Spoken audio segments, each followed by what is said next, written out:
Kepada Tuan dan Puan, para anggota DPR yang terhormat, apa kabar hari ini?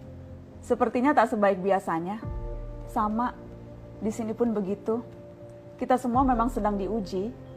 Hidup memang tak selalu baik, kan? Seperti kami-kami ini, Tuan dan Puan juga mungkin lebih banyak bekerja di rumah. Kalau lihat siaran sidang atau rapat terbuka di gedung DPR sekarang sih kelihatannya banyak kursi yang kosong. Tapi biasanya juga kosong kan ya? Tuan dan Puan anggota DPR yang terhormat.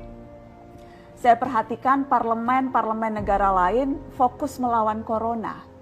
Tapi rasa-rasanya isu-isu yang keluar dari Senayan belakangan kok kebanyakan tidak terkait corona ya? Kami malah membaca DPR bersemangat membahas isu-isu lain. Contohnya, rancangan Undang-Undang Cipta Kerja yang banyak ditolak karena dinilai mementingkan kepentingan investor di atas kebutuhan pekerja.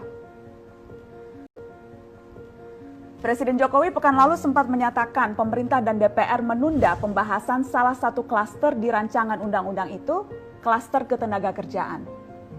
Ini untuk memberi kesempatan mendalami substansi dan mendapat masukan dari banyak pihak. Berpegang pada alasan itu, maka sudah seharusnya klaster lain dalam RUU Cipta Kerja pun perlu ditinjau ulang. Karena yang lain juga bukan tanpa masalah, terutama dari perspektif lingkungan dan keadilan gender. Tidak cukup hanya menunda pembahasan satu klaster saja. Ada juga RUU lain yang masih nekat mau dibahas. Ada RUU KUHP yang tahun lalu diserbu unjuk rasa. Ada juga RUU lain yang masih nekat mau dibahas. Ada RUU KUHP yang tahun lalu diserbu unjuk rasa. Lalu RUU pemasyarakatan. Ada koruptor yang sudah ngebet pengen bebas kah? Apa kabar Pak Yasona? Terus terang saja, membahas undang-undang yang menyangkut hajat hidup orang banyak di masa seperti sekarang ini terlalu mengundang curiga. Gara-gara pandemi yang pada jatuh cinta saja berani menunda nikah loh. Ini kok DPR buru-buru banget kayak lagi kejar setoran? Tidak ada undang-undang yang tidak penting, semua penting.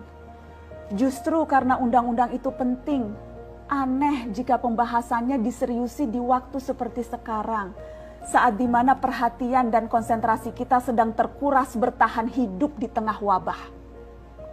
Produk hukumnya pun berpotensi cacat bila tidak memenuhi ketentuan, dan rasanya belum ada aturan pembahasan RUU secara virtual.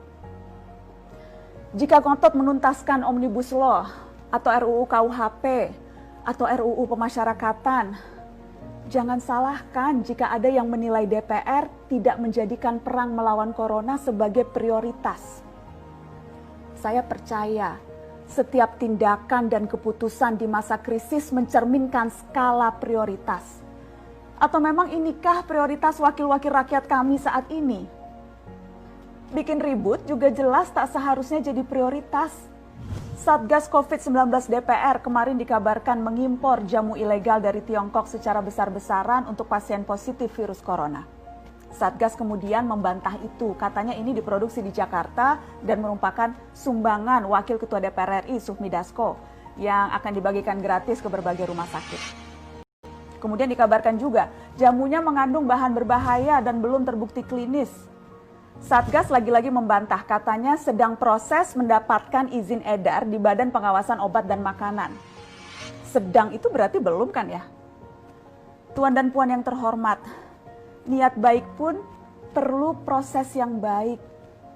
Proses yang semrawut hanya akan disusul polemik. Sementara sekarang kita sedang banyak-banyaknya menaruh harapan kepada negara.